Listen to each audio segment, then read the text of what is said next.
6 of the college football season in the books. It has come and gone. Hard to believe we are almost halfway through the 2019 regular season. And man, the list of winners and losers is really starting to separate themselves, aren't they? This list of losers is getting longer and longer. List of legitimate contenders getting shorter and shorter. You guys know the deal. I sit out here 8 in the morning to 2 in the morning, watch these games so that I can come on here every Sunday, give you your weekly recap. That's right, ladies and gentlemen. Welcome to the Week 6 version of the Uncle Lou Your Season is Over video. And man, have we got some serious losers lined up for you today. Can we start here? Miami Hurricanes.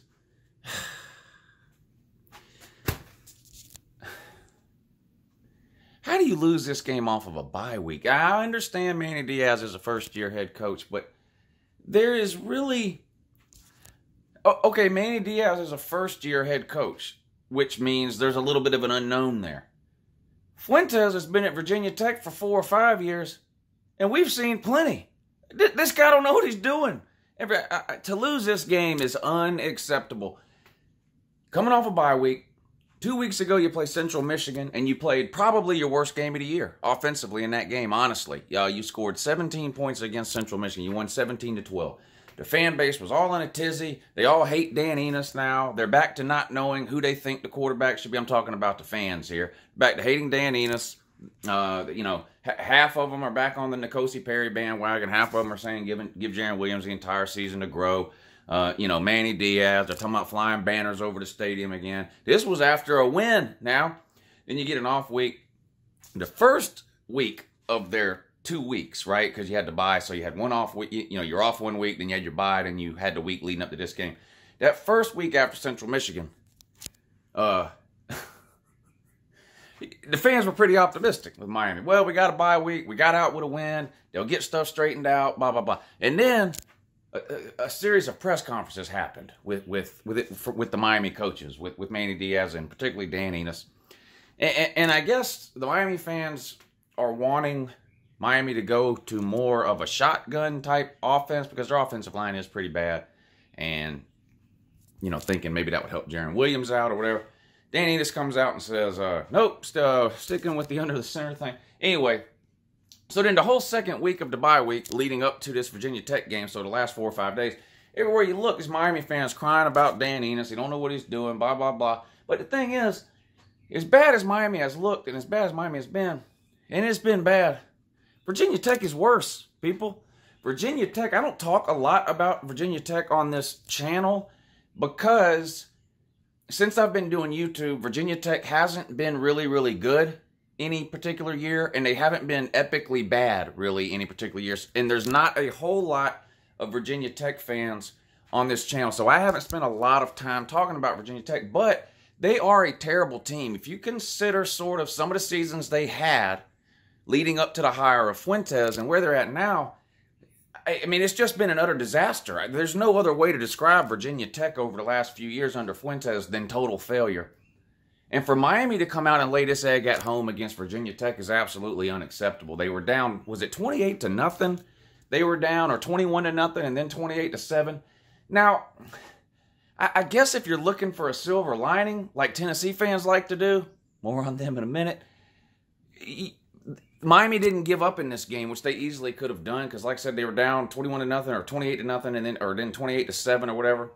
And they did come back in this game. What did the final score end up being here? 42-35.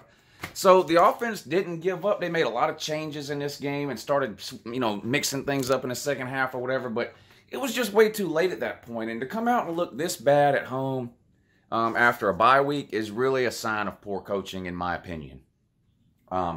That doesn't mean that Manny Diaz can't get it turned around next year. That's not what that, we don't know that for sure. But this is, if you're looking for different signs this season for Manny Diaz to try to point to, okay, I see some potential here, or uh-oh, this is a bad sign. This goes in the uh-oh, this is a bad sign category. Not good to lose and look this bad, especially to a terrible, I can't I cannot emphasize how bad Virginia Tech is. They are terrible, okay? Not a good look for Miami. Miami's... Here's the thing. We knew Miami's season was over really before it started. Like us on the outside, not Miami fans. We knew this wasn't going to be a very good season for Miami. But you couldn't convince Miami fan that. They had this whole hashtag TNM, the new Miami. You know, and they were just delusional as hell. And then I almost feel bad for them that they almost beat Florida, because I think that gave them a false sense of where they were as a team. But, yeah, you know, I don't know. I talk about expectations at Tennessee, fan expectations versus the reality of the program, and how far apart it is, and probably the largest gap of any program in football is at Tennessee in terms of fan expectations and actual program reality. And I still think that's true. Miami is a close second, and they're closing in fast. I'm just going to be honest with you. Miami is an absolute dumpster. Now, I don't know why anybody's all that surprised. Oh, Miami fan can't wait to remind you, too, that they won 5 titles a bunch of years ago. Listen, does that appear to be helping you now? No, come on. You sound so silly, but here's the thing about Miami. Yeah, Miami was a dominant program from the mid to late 80s through the early 2000s, a 15-year period or so. They were really, really good, one of the best programs in America. Now, they were also one of the dirtiest and cheated. I mean, you have SMU in the early 80s, right? They got the death penalty, the TV ban, the whole 9 yards. That stretch of Miami there was probably the second dirtiest run in all of college football history. But if you take that 10 to 15 year period away, Miami is a terrible program for its entire existence, including right now. So the Miami team that we're seeing now, in reality, is more like what Miami has been over its entire existence than what we saw from the late 80s to the early 2000s, when they were the filthiest program in America and won 5 national titles. And believe me, they'll be in the comment section reminding you about how important it was that they won those titles 15, 20, and 25 years ago. But I'll remind you, hashtag TNM, it does not appear to be helping you today. So Miami, once again, your season is over. The Washington Huskies, maybe I shouldn't be surprised, but I am. Washington's offense is just bad. You know, it might be time for me to accept the fact that Jacob Eason is just not a elite level quarterback. And some people are probably saying, well, why the hell did you think that to start with? I don't know. You know what I really think it is? Georgia had such below average, mediocre / bad quarterback play from the time Aaron Murray left in 2013 or whatever it was to the time we got Jacob Eason in 2016. So whatever that 2 or 3 year period was, the quarterback play was just so bad.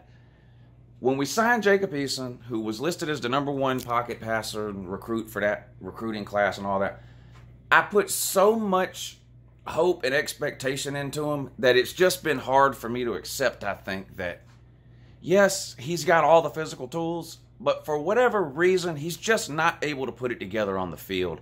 I watched a lot of that Washington game last night that they lost to a bad Stanford team. And offensively as a whole, Washington just looks lost at times. And that's unusual to say about a Chris Peterson team. I mean, this is the guy that took Boise State from a team that nobody knew anything about other than the fact that they played on a blue field to a team that was winning BCS games, right? Beating Oklahoma in the Fiesta Bowl that year. And hell, they're undefeated now even still. So it's continued on. Boise State has been consistently one of the best group of 5 teams over the last 15 years. Not always the best, but, you know, one of the best over the last 10 or 15 years. And Washington's offense just looks lost. I mean, they just... Stanford was down to its 3rd string quarterback. Stanford's got so many injuries on its offensive line. They only have 6 healthy offensive linemen on their entire team. I mean, it was just a really bad loss for Washington. And so I'm done chasing that pipe dream. Uncle Lou was wrong about Jacob Eason. Unless he makes some sort of miracle turnaround or correction or something with what he's doing, you know, I think it's time to just face facts on Jacob Eason. I know a lot of you are going to say, well, we tried to tell you this a long time ago. And yeah, you did. But like I said, I was so high on Jacob Eason because of where Georgia was coming from with the QB position. I just couldn't accept reality. But he doesn't look like he doesn't look like a elite college quarterback, and honestly, he doesn't even look close to one. But Washington, your season's over. It was 2 losses for you now. Cal and then Stanford, 2 average to below average teams. You'll probably lose to Oregon. You're not winning your division, it doesn't appear to me. So sorry for your luck, but your season is over. What else do we have on here? So we stick with the Pac-12 here. Chip Kelly. Why this guy still has a job this morning is beyond me. Beyond me. They need to Rutgers this guy immediately. You know, Rutgers ain't waiting around. We're terrible. Our coach is terrible. What's the point of keeping him? He's fired. They did this a week ago. UCLA's got to do the same thing. I don't know what the buyout situation is. You better do what you need to do. I don't know what kind of big-time boosters UCLA's got left anymore, but you better scrounge up some couch change or something. If you don't get rid of Chip Kelly very, very soon, you're going to be an irrelevant program for the next 15 to 20 years. Chip Kelly might be the worst coach in America. I'm not exaggerating. I give Willie Taggart a hard time. I give Jeremy Pruitt a hard time. I don't like Will Muschamp as a head coach. I mean, there's lots of bad head coaches. Chip Kelly may be the worst. Comes into UCLA last year. UCLA wasn't a good team when he got there. He somehow made them worse in year 1. And now here we are, almost halfway through the 2019 season. Chip Kelly's second year. He's 1-5.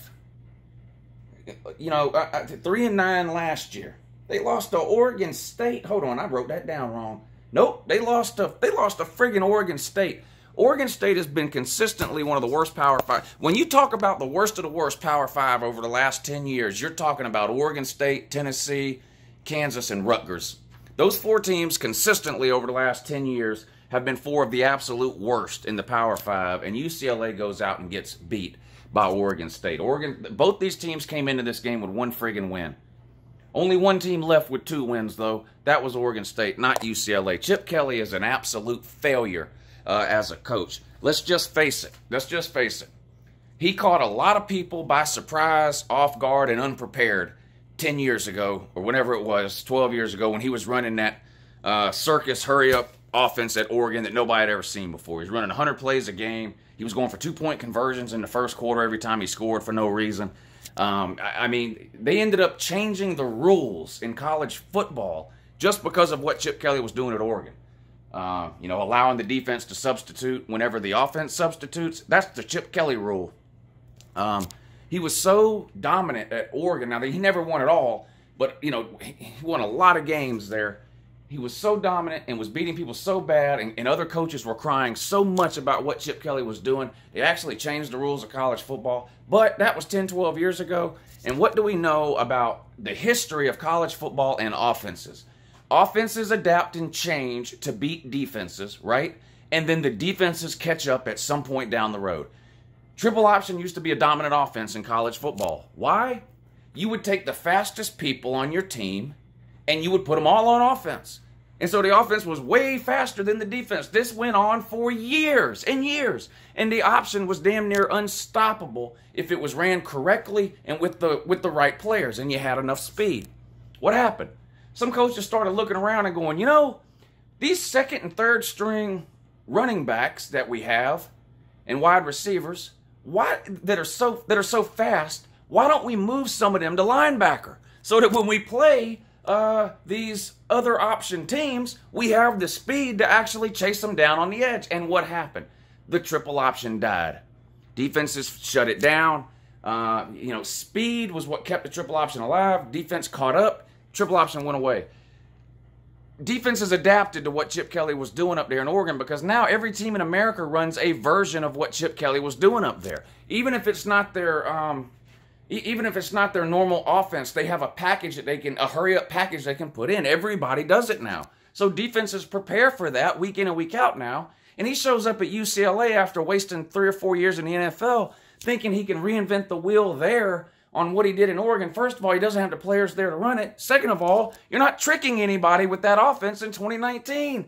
You're just so not only is UCLA one of the worst teams, Chip Kelly is one of the worst coaches because he's not able to adapt. He's Paul Johnson on the West Coast. That's what he is. Paul Johnson thought he was the smartest person in the room year after year after year at Georgia Tech, thought he could run the triple option in modern football and make it work because he's Paul friggin' Johnson. Did it work? No. Chip Kelly, you're doing the same thing.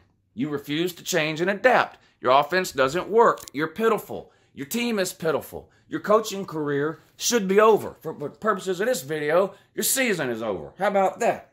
How about that? Who's left? The barn. Good morning in that. Where's all my Bo Nix fans at? Report to the UNCLELOU comment section. Okay, let me say this about the barn. I called into Mark Rogers' show last night. You guys know him, the voice of college football or whatever. And we were talking about this game. And I said, you know what? It's got to be frustrating for the Barner fan. It's got to be frustrating for the Barner. Because Gus Malzahn's offense is either unstoppable or can't get a first down. There is no gray area with a Gus Malzahn offense, is there? They're either borderline unstoppable or almost impossible to watch because they're so bad. And that's how they were this weekend. And it just seems like that's been the case with Gus Malzahn. And yesterday, the offensive display that Auburn put on yesterday was one of the worst that I have seen in a long, long time. It's not that they didn't score very many points. It's not even really that they struggled to get first downs, which they did. It's the plays. The plays that Auburn draws up and runs are just... And like I said, when they're working, he looks like a genius, I guess. But watch yesterday's game, and you see the offense that Gus Malzahn is putting on that field, and you're just like, what is it? It really is a high school offense. It really, really is a high school. This guy came from the high school ranks. Spent like 1 year as the OC at Arkansas before Auburn grabbed him up or whatever. But it's just, Bo Nix is not very good. I think we just need to come to that realization and understanding. Could he get good at some point down the road? Yeah, he's a true freshman. Obviously, you got to assume he's going to improve some year over year and game over game or whatever. But right now, he is not a good quarterback. And Mark Rogers made the point, well, he is a true freshman, I said, well, that's true. You're right. Not every true freshman quarterback can be Jake Fromm and win their division, win their conference, and win a playoff game. Not every freshman quarterback can do that, Barner. But just because Bo Nix is not as good as Jake Fromm doesn't mean he's not any good at all. He's just no Jake Fromm. He's a freshman. He's playing like a freshman. Now, defensively, I don't care what the score says. And Florida's fans are bragging. And I get it. This was a big win. Big home win. Homecoming. You were an underdog. Nobody was picking Florida to win. I get it. I'd be bragging and beating my chest too. But any Florida fan who's not worried and concerned about their offense is equally as delusional as the Barner. Florida's offense didn't look good either. Their first touchdown came very early in the game on like a 4 or 5 yard slant route where the wide receiver basically broke one tackle and he was gone for a 60-yard touchdown. Their second touchdown came. Auburn, didn't they muff a punt or something? Yeah, they muffed the punt, gave Florida basically a free touchdown there. You had a touchdown at the very end of the game that was basically a garbage touchdown. And now you got Florida. You got Florida fans posting their rushing numbers because, was it P. Ryan? I think it was P. Ryan. Had like that 75 or 80-yard run at the very end of the game, when Auburn had done give up. But Florida's offense, not that great either. It's really not. Now, I'm not taking anything away from Florida. You won the game. You're undefeated. You'll be a top 10. You'll be top 10 in every poll this week. Don't worry about that. But Auburn, and Auburn, Auburn fans are going to say, oh, our season's not over. Your season is over. Listen, you're going to lose to LSU bigly. You're going to lose bigly to LSU. It's going to happen. And then even when you lose that one, and I put you on the season over list again, the Barners are going to say, season's still not over. Remember 2017, woo? We had 2 losses, woo. We beat Auburn, we beat Bama and Georgia at the end of the year, and we almost made the playoff until we got humiliated by Georgia in the SEC championship game. Yes, I remember that. I also remember everyone, including the Barner, including every other college football person on earth, realizing what an absolute miracle it was that happened for Auburn in 2017. To think that it's going to happen again the very next time it's even possible for it to happen, which is 2019, this year, you know, because you get us both at home, just like you did in 2017. Don't get me into the whole scheduling thing that you cried about. Well, that's not foul. Oh, but it's not foul. Well, it's not foul. I called the SC officer, bet it. But anyway, so it's not going to happen. So you're going to finish 8-4. Okay? You're going to finish 8-4. I don't even think you'll make a New Year's Six bowl. So, which is good. That way you don't have to lose to Boise State or Memphis in a New Year's Six bowl. Okay? So, but Auburn's season is over. The offense is just, like I said, it's either, man, this offense looks unstoppable, or, man, it looks like this offense has never practiced. And unfortunately for Auburn, this year, it's the latter. Your offense is just miles away. I don't know what you guys are going to do with Gus Malzahn, because now what you've done now is you've given an excuse to keep Gus Malzahn for 3 more years by starting a freshman quarterback this year. Because even if you struggle and finish 8-4 and you're disappointed, you're going to say, well, it was Bo Nix's freshman year. He got Bo Nix coming back. We got to keep him. Okay, great. Keep Bo Nix. Your defense is in the NFL next year. Now, you recruit well. You're not replacing Derek Brown. I can guarantee you that. But anyway, that's getting into all about next year. So, Auburn, I'm sorry, but your season is over. Just look at your schedule. You're not winning at LSU. You're not winning at home against Bama or Georgia. None of that is happening. You're going to be 8-4. Florida. Well, congratulations to Florida. But anyway, I'm about to go off on Florida, but that's not the point of this video here. Who else lost? Central Florida lost again. No surprise. Michigan State lost again. No offense. They had really good defense, but no offense. Iowa scored 3 points and lost. Oklahoma State lost to Texas Tech. That's a bad loss. That's a real bad loss. UCLA, I already mentioned them. Who won and looked good yesterday? Here you go. No particular order. These just happen to be how I wrote them down. UGA 34-14 over, or 43-14 over Tennessee. Ohio State 34-10 over Michigan State. LSU 42-6 over something called Utah State. Wisconsin 48-0 over Kent State. But who have they played? They've shut out 3 teams this year. Shut the hell up. Wisconsin is an elite team. Okay? Elite. Jonathan Taylor had 200 yards and 5 touchdowns. Is that right? In the first half. Another shutout for Wisconsin. Notre Dame won 52-0 over Bowling Green. They only schedule good teams. Ask any Notre Dame fan, they'll tell you. Penn State 35-7. Time to start looking at Penn State too. Just telling. I'm just saying. Is that something else I might have been wrong about? I thought this would be a transition. Remember, I kept saying in the offseason, not a down year, a transitional year. I still think Penn State will be okay, but I think next year is a chance they might have a chance to really do something. Penn State looks really good. Hide and watch. I'm not saying they're going to win the Big Ten because Ohio State and Wisconsin are really good too, but Penn State is right up there. Baylor, 31-12 over K-State. They're 5-0. Why is Baylor 5-0 and not ranked? But they tried to tell us that Cal was the 15th best team in America a couple of weeks ago. What's going on here? They just hate the Big 12. Minnesota 40-17 over Illinois. Minnesota's 5-0. They better not be ranked. Minnesota might be the worst 5-0 team I've ever seen, period. Mizzou won 42-10, but Kelly Bryant went out with a knee injury. Now, the word on the street is that it's not a major injury and that he's definitely not done for the season. At least this is what I'm reading this morning, and there's a possibility he's not going to miss any time at all. We'll see. But I hate to see anything like this with Kelly Bryant. This is his last shot, his last opportunity to prove to the NFL that he's capable of playing at the next level. I would hate to see something happen to him this year. I really, really would. Who looked bad? Texas 42-31 over West Virginia. Not impressive. You do have the OU game next week. This was a long way to travel to play this game. I'm not going to punish you or anything for this win, but next week, you lose next week, it's all over for you. Just know that. Michigan 10-3 over Michigan. Just 10-3 over Iowa. Come on. SMU barely beat. Who the hell did they barely beat? Tulsa. Tulsa's a terrible team. Beat them in overtime. But SMU undefeated. Here's your best group of 5 teams. Boise State 5-0. Memphis 5-0. SMU 6-0.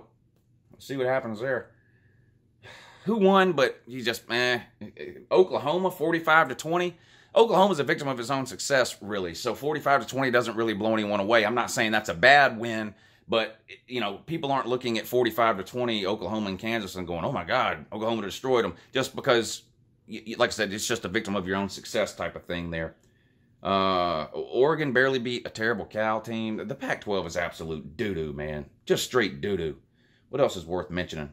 Heisman contenders through week 6. The list hasn't changed. No order here. Tua, Fields, Jonathan Taylor, Joe Burrow, Hurts, right? Is that right?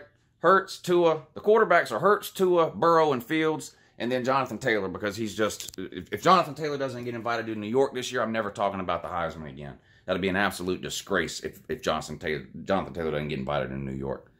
Who's your top teams in no order? Bama, Clemson, UGA, Ohio State, Oklahoma, Wisconsin, and LSU. Who's in the next tier? Here's the next tier. Penn State and Florida, both of which are undefeated. Notre Dame, Texas, Oregon, and Auburn, all sitting on 1 loss. That's how it shakes out to me. If you want to put things in tiers.